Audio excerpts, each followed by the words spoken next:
আসসালামু আলাইকুম। এটেন বাংলা সংবাদে সবাইকে স্বাগত জানাচ্ছি আমি অনামিকা হাসান পুনম। রাজধানীর বনশ্রীতে গুলি করে এক জুয়েলারি ব্যবসায়ীর থেকে 160 ভরি স্বর্ণালংকার ও নগদ লক্ষাধিক টাকা ছিনতাই করে নিয়েছে সন্ত্রাসীরা। একই ঘটনা ঘটেছে মোহাম্মদপুরেও। দেশের এই অরাজক পরিস্থিতির জন্য স্বরাষ্ট্র উপদেষ্টার পদত্যাগের দাবিতে বিক্ষোভ মিছিল করেছেন ঢাকা বিশ্ববিদ্যালয়ের সাধারণ শিক্ষার্থীরা।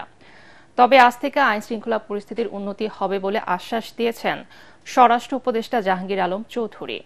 মধ্যরাতে রাজধানীর বাড়িধারায় ডিএচএসএ নিজ বাসায় জরুরি সংবাদ সম্মেলনে তিনি বলেন, আওয়ামী দোসররা টাকা ব্যবহার করে দেশকে অস্থিতিশীল করছে। এই আওয়ামী দোসরদের আমরা কোনো অবস্থায় ছাড় দিব না।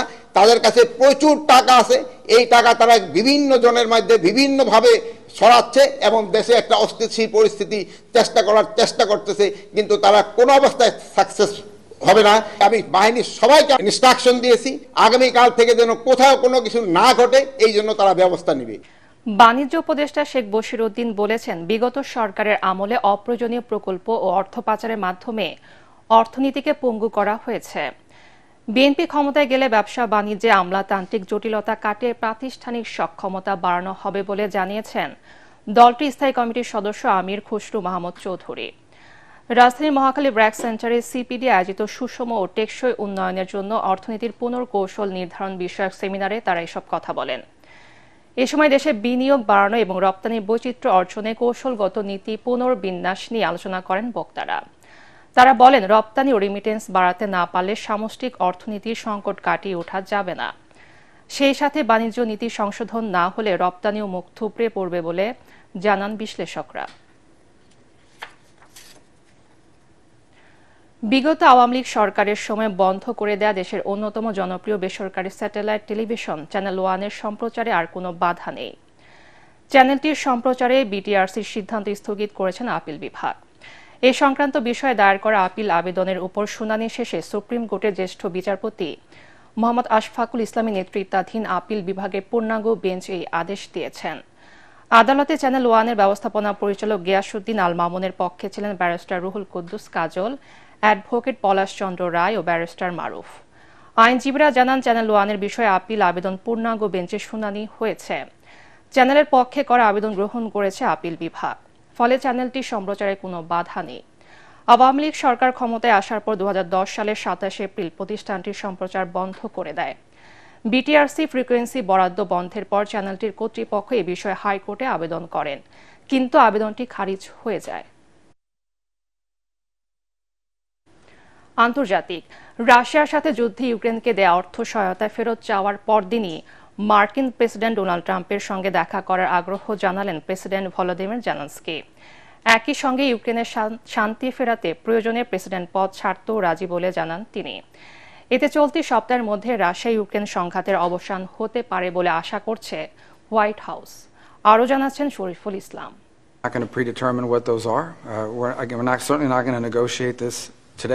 রাশিয়া ইউক্রেন যুদ্ধবন্ধে মস্কোর সাথে শান্তি আলোচনা শুরুর পর থেকেই মার্কিন প্রেসিডেন্ট ডোনাল্ড ট্রাম্পের সঙ্গে প্রকাশ্যে বিরোধ দেখা দেয় প্রেসিডেন্ট জেলেনস্কির। বেঁকে বসেন দুজনই। ট্রাম্প জেলেনস্কিকে স্বৈরাচার এবং যুদ্ধে ইউক্রেনকে দেয়া আমেরিকার অর্থ সহায়তা ফেরত চাওয়ায় হঠাৎ সুর বদলেছেন ইউক্রেনের প্রেসিডেন্ট। রোববার কিয়েভে তড়িঘড়ি করে ডাকেন সংবাদ সম্মেলন, আর সেখানেই ট্রাম্পের কাছে মাথা নত করেন জেলেনস্কি। রাশিয়া ইউক্রেন যুদ্ধবন্ধে মার্কিন প্রেসিডেন্টকে শুধু মধ্যস্থতাকারী নয়, কিয়েভের অংশীদার হিসেবে পাশে চান তিনি। আমি আসলে যুক্তরাষ্ট্রকে মধ্যস্থতাকারীর চেয়ে বেশি কিছু মনে করি। সবসময় ওয়াশিংটনকে ইউক্রেনের অংশীদার মনে করি। তবে ট্রাম্প ও পুতিনের মধ্যে যে কোনো বৈঠকের আগে আমার সাথে মার্কিন প্রেসিডেন্টের আলোচনা হওয়া জরুরি। শিগগিরই আমি তার সাথে সাক্ষাৎ করব। মার্কিন প্রেসিডেন্ট ডোনাল্ড ট্রাম্প তাকে স্বৈরশাসক বলায় নিজেকে বৈধ প্রেসিডেন্ট বলেও দাবি করেন জেলেনস্কি। ট্রাম্প প্রশংসা হিসেবে যেসব শব্দ ব্যবহার করেছেন আমি সেগুলোর বিষয়ে কিছু বলবো না। একজন স্বৈরশাসকই কেবল স্বৈরশাসক শব্দের ব্যবহারে বিরক্তি বোধ করবেন, আমি নই। আমি নির্বাচিত বৈধ প্রেসিডেন্ট। স্থায়ী শান্তি কিংবা সামরিক জোট ন্যাটোতে যোগদানের জন্য দরকার হলে প্রেসিডেন্ট পদ ছেড়ে দেবেন বলেও জানান 47 বছর বয়সী এই ইউক্রেন নেতা। Very important because they have to be at the table. To my mind, I mean Europe. ইউক্রেনের প্রেসিডেন্টের এমন নমনীয়তায় চলতি সপ্তাহের মধ্যেই রাশিয়া ইউক্রেন সংঘাতের অবসান হতে পারে বলে ইঙ্গিত পাওয়া গেছে হোয়াইট হাউসের এক বিবৃতিতে। অন্যদিকে যুদ্ধ শুরু 3 বছর পূর্ণ হওয়ার ঠিক আগে রোববার রাতেই ইউক্রেনে 2.5 শতাধিক ড্রোন দিয়ে হামলা চালিয়েছে রাশিয়া। ইউক্রেনে আগ্রাসন শুরুর পর একদিনে এটি সর্বোচ্চ ড্রোন হামলার ঘটনা। শরীফুল ইসলাম, এটিএন বাংলা। জার্মানির 21তম সাধারণ নির্বাচনে জয়ী হয়েছে ফ্রেডরিক মেটজের দল ক্রিশ্চিয়ান ডেমোক্রেটিক পার্টি সিডিইউ। যদিও সরকার গঠন করতে হলে জোট গড়তে হবে সিডিইউকে। রোববার অনুষ্ঠিত হওয়া ভোটের ফলাফলে দেখা যায় 28.5% ভোট পেয়েছে সিডিইউ। 20.8% ভোট পেয়ে দ্বিতীয় অবস্থানে রয়েছে ডানপন্থী alternative for Germany AFD. German রাজনৈতিক বিশ্লেষকরা মনে করছেন সরকার গঠনে ক্রিশ্চিয়ান গণতান্ত্রিক ইউনিয়ন, সামাজিক গণতান্ত্রিক দল এবং পরিবেশবাদী সবুজ দলের সাথে জোট করতে পারে। বিজয়ী দলের প্রধান ফ্রেডরিক জানিয়েছেন জোট গঠনের সময় লাগতে পারে 2 মাস। এদিকে নির্বাচনে বিজয়ী হওয়ায় ফ্রেডরিক মেটজেকে অভিনন্দন জানিয়েছেন যুক্তরাজ্যের প্রধানমন্ত্রী কিয়ার স্টারমার ও ফরাসি প্রেসিডেন্ট ইমানুয়েল ম্যাক্রো। খেলার খবর, স্প্যানিশ লা লিগা জিরোনাকে 2-0 গোলে হারিয়েছে রিয়াল মাদ্রিদ। সান্তিয়াগো বার্নাবোতে 6 মিনিটে এগিয়ে যাওয়ার সুযোগ পায় লা ব্লাঙ্কোরা।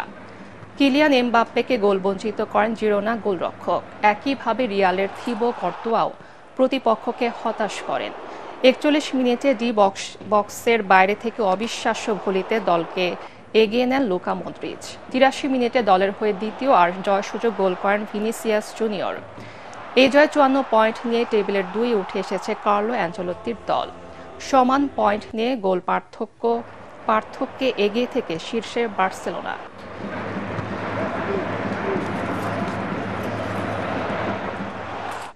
পরবর্তী সংবাদ দেখার আমন্ত্রণ জানিয়ে এখনকার মতো শেষ করছি। এটিএন বাংলার সংবাদ ইউটিউবে দেখতে ব্রাউজ করুন youtube/ATN বাংলা নিউজ। ধন্যবাদ সবাইকে।